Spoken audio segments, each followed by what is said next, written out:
A description of the morning by Jonathan Swift.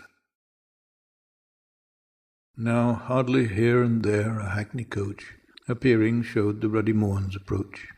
Now Betty from her master's bed had flown, and softly stole to discompose her own.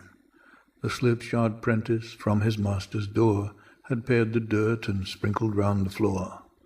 Now Moll had whirled her mop with dexterous airs, prepared to scrub the entry and the stairs. The youth with broomy stumps began to trace the kennel edge where wheels had worn the place.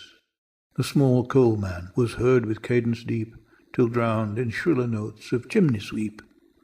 Duns at his lordship's gate began to meet, and Brickdust Moll had screamed through half a street. The turnkey now his flock returning sees, duly let out o' nights to steal for fees. The watchful bailiffs take their silent stands, and schoolboys lag with satchels in their hands.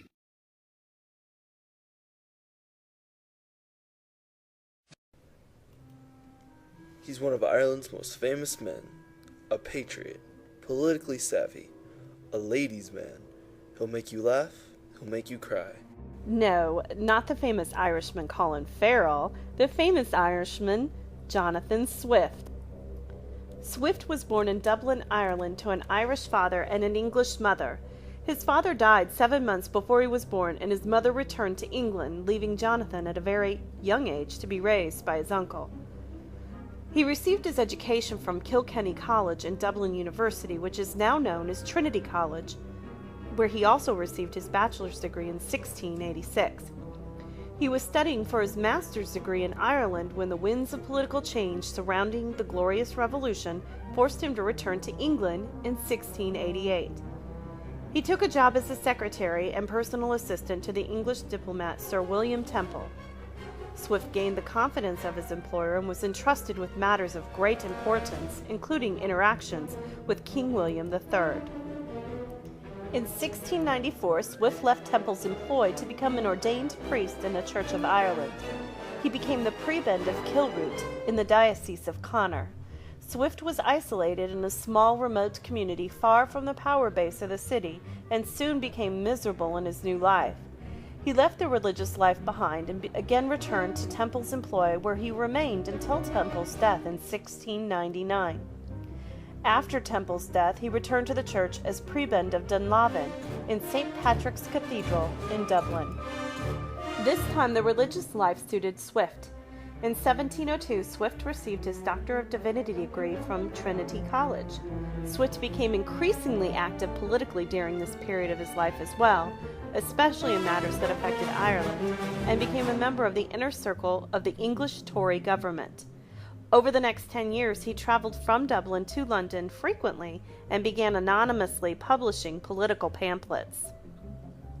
When Queen Anne died and George I took the throne, the power shifted from the Tories to the Whigs. Swift had to leave England for Ireland in virtual exile.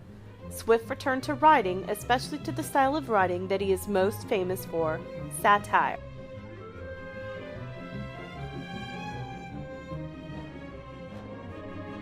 He published his masterpieces, Gulliver's Travel, in 1727.